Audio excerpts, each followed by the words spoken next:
संभाजी महाराज महाराष्ट्र से थे। हमको जितना संभाजी महाराज के लिए आदर और प्रेम है छत्रपति जी के बारे में, उतना मोदी जी के पूरे गुजरात को नहीं है। मैं ये दावे के साथ कहता हूँ।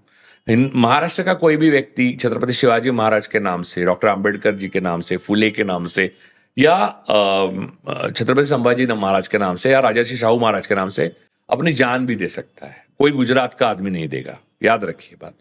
तो छत्रपति संभाजी महाराज की जो मारा गया उनको पकड़ के, वो दो सल्तनतों के बीच में लड़ाई थी। एक उभरता हुआ मराठा साम्राज्य जो शिवाजी महाराज ने जिसकी नींव रखी थी, और दूसरा था मुगलाई सल्तनत जो आज जो दिल्ली की सल्तनत है मोदी की, उतनी बड़ी और उतनी ताकतवर थी।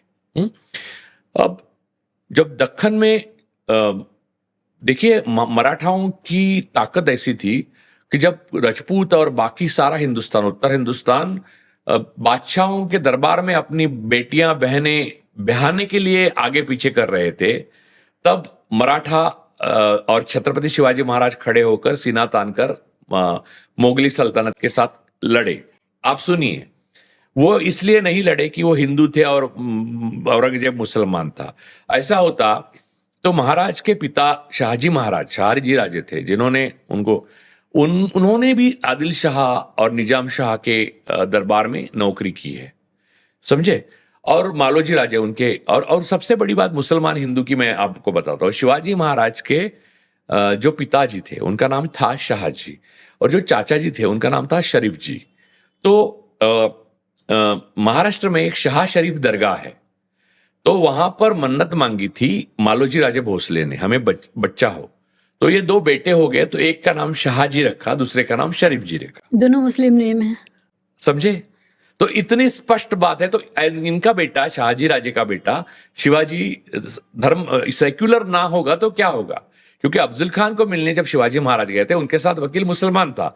अफजल खान के साथ कृष्णाजी भास्कर कुलकर्णी ब्राह्मण आया था, जिसकी गर्दन उड़ाई महाराज ने। मनुस्मृति के अनुसार ये एक ब्रह्म हत्या थी।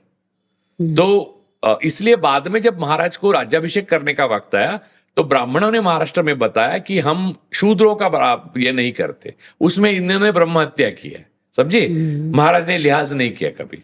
तो बात यह है कि संभाजी भी उसी महाराज का पुत्र था, तो वो भी ऐसी साहसी थे, वीर थे, लेकिन वो सल्तनत की लड़ाई उस वक्त सल्तनत की थी।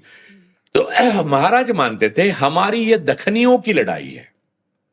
ये डिलिमिटेशन के टाइम में आपको पता चलेगा। दखनियों की लड़ाई यानी विंध्य पर्वत के नीचे महाराष्ट्र से लेके केरल तक। ये इस तरह से है कि कोई केंद्र से कोई स्टेट आज बगावत कर दे, करेक्ट नहीं। और उसका नहीं, उन्होंने पूरा, देखिए महाराज तंजावर तक गए। महाराज ने अपनी गद्दी को तमिलनाडु तक फैलाया था। महाराज के भाई वेंकोजी राजे भोसले तंजावर के राजा थे, वो सौतेले भाई थे उनके, वो तंजावर के राजा थे। तो आप समझिए कि दक्कन हमसे ज्यादा तमिलों को भी नहीं मालूम महाराष्ट्र, क्योंकि हम दक्कनियों का राज मानते हैं, साउथ पूरा, जिसमें गुजरात हम नहीं पकड़ते। उसकी अलग कहानी है, वो मैं बताऊंगा। उसमें गुजरात से जो औरंगजेब का हिस्ट्री रिपीट्स कैसे होती है वो भी बताऊंगा मैं। लेकिन यहां पर छत्रपति संभाजी राजे को जब औरंगजेब ने पकड़ा, तब उन्होंने दो सवाल उनसे पूछे, और वो धर्म से कोई लेना देना नहीं था। और इसका मैं सबूत बाद में देता हूं। इसके बाद में मैं जो बोलू ना, उनको पूछा कि खजाना कहाँ है। अब ये खजाने की बात बहुत बड़ी है, लेकिन वो बाद में बताऊंगा, फ्लैशबैक में आएगा। वो गुमनाम फिल्म के रील पहले नहीं दिखा सकता मैं आखिरी में। तो आखिरी फिल्म, मैं एक बार गुमनाम फिल्म देखने गया, तो उन्होंने रील उल्टे लगाए, आखिरी एंड सस्पेंस ही पहले खुल गया। और फिर मैं सोचता हूँ यार पहले हो गया ये सब। गांव में गया था, खैर। तो वो जो औरंगजेब ने संभाजी महाराज को पूछा कि आपकी खजाना कहाँ है मराठों का, तो महाराज ने इनकार कर दिया बताने से। दूसरा पूछा कि मेरे फौज में और मेरे दरबार के कौन कौन लोग तुम्हें शामिल है जो खबर देते हैं। यह सवाल इसलिए पूछा क्योंकि उनका खुद शहजादा अकबर संभाजी को हाथ मिलाने आया था अपने बाप का तख्ता पलटने के लिए। ये इतना आसान नहीं, हिंदू मुस्लिम, ये इतना आरएसएस बजरंग दल और वीएचपी नहीं चला रहे थे, ना औरंगजेब ना संभाजी राजे। ये हिंदू ये मुस्लिम ऐसा थोड़ी चलता है। ये राजनीति बड़ी कॉम्प्लेक्स थी। तो ये तीन लोग, सावरकर, आरएसएस और ये मोदी शाह, इनके लिए ठीक है, ये मुसलमान था, ये हिंदू था, ऐसा नहीं था वो। तो ये दो सवालों के जवाब देने से दो टूक इनकार कर दिया छत्रपति संभाजी राजे ने। तब उनको जेल, उनके आंखें निकाली और जेल में डाला गया। और ये कोई एक ही उदाहरण हिंदू का नहीं था। देखिए, औरंगजेब ने अपने भाई दारा शुकोह से लेके भाई मुराद तक, जिसने उसका साथ दिया था, सबको मार डाला था। तो ये कोई एक घटना नहीं थी कि सिर्फ हिंदू है इसलिए मारे। ये जाकर बताओ मोदी से, ये वो वाली बात नहीं थी। तो उनको 34 दिन जेल में रखा। और उन दिनों में ब्राह्मणों ने, दरबार के ब्राह्मणों ने औरंगजेब को कहा कि हिंदू पद्धति से इसको सजा देनी चाहिए, इन्होंने ब्रह्म हत्या की है, इनकी, तो इनको आप वो सजा ए मौत दीजिए और वो मनुस्मृति के अनुसार दीजिए।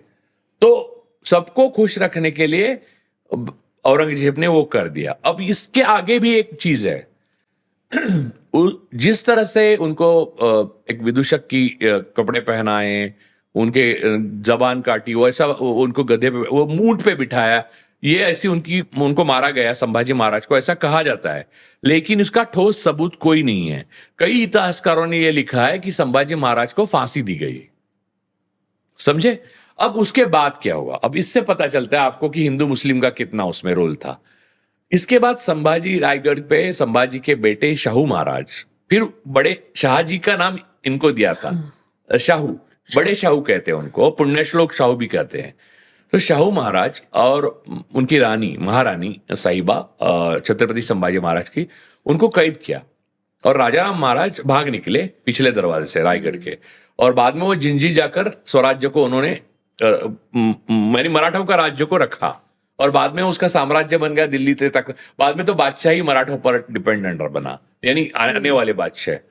लेकिन वो तब राजाराम महाराज निकल गए और शाहू महाराज और इनको पकड़ा। शाहू महाराज और इनको जो पकड़ा है औरंगजेब ने, वो 27 साल उनके जेल में रहे औरंगजेब के।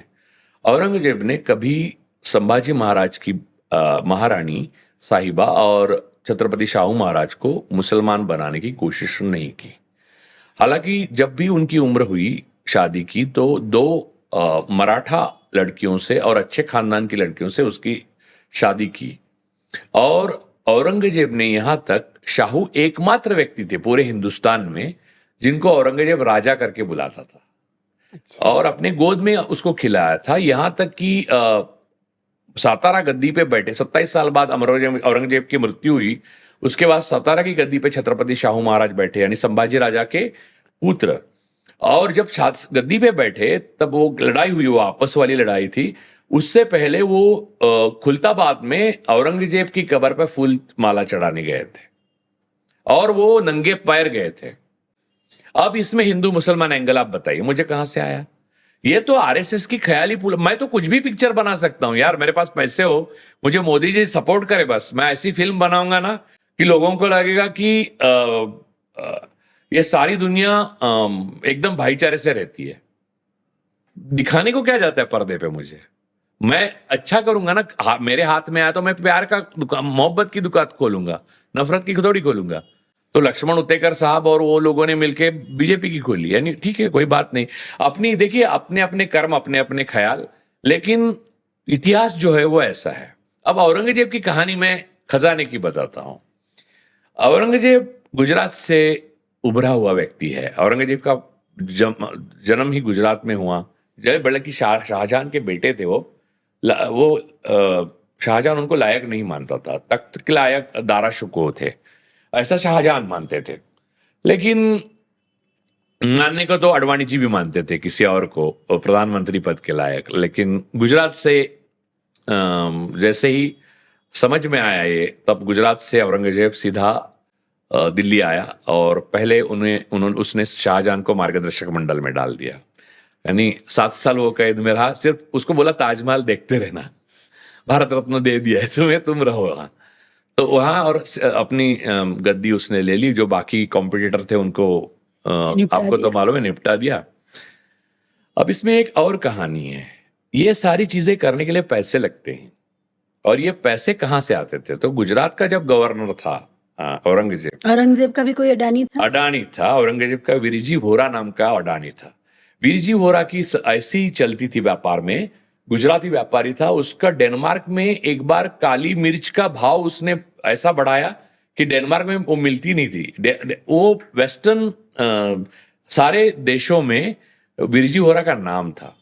तो महाराज को यह मालूम था कि औरंगजेब जब बादशाह बना है तो दारा शुकों से लेके मुराद तक सबका बंदोबस्त, और शाहजहां खुद बादशाह का बंदोबस्त पहले वाले अपना बाप जिसका करने के लिए वीरजी वोरा ने पैसों की मदद की, इसलिए दरबारी बहुत फूटे, उनको पैसा वैसा देके, जिस तरह से 100 करोड़ 200 करोड़ जो भाव है, न्यायाधीश को ये, जुडिशरी को ये, वो सब दिए।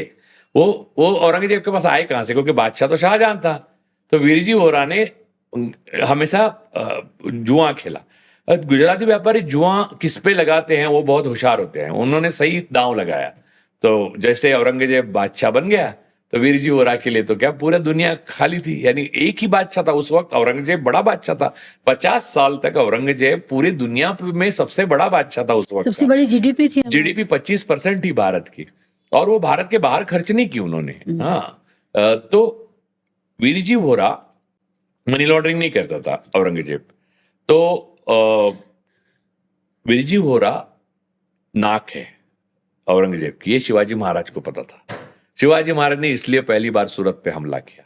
तब वीरजी वोरा को पहले कहा कि जो भी है इतना सोना ये वो सब, उनके पास हिसाब था, उनके पास उनका स्पाई नेटवर्क कमाल था, उनकी अपनी एक कहानी है, उनके ऊपर फिल्म बनानी चाहिए एक्चुअली शिवाजी महाराज पे। तो उनका स्पाई नेटवर्क से उन्होंने पूरा एक एक कंपनी का हिसाब था उसका।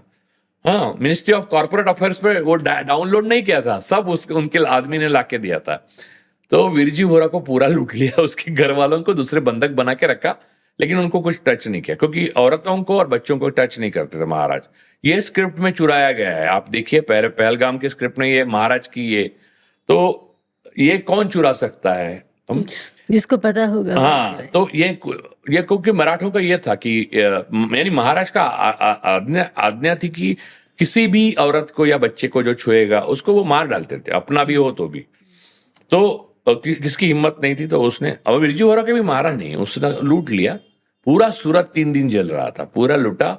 और कागज थे जो औरंगजेब के और वो वीरजी वोरा के, वो जो हिसाब किताब के, वो सब जला डाले। ये छत्रपति शिवाजी महाराज ने किया था सूरत में। और इसके 2 साल बाद उन्होंने दूसरी बार सूरत पे हमला किया और दूसरी बार लूटा सूरत। तब वीरजी वोरा पहली बार तो उन्होंने बहुत मगरूरी दिखाई थी, दूसरी बार थोड़ा दब गया था, लेकिन फिर भी उभर रहा था। दूसरी बार के हमले के बाद वीरजी वोरा टूट गया और वो वैसे ही मर गया। तो खजाना तो मिला, मराठाओं का खजाना बढ़ गया उसकी वजह से।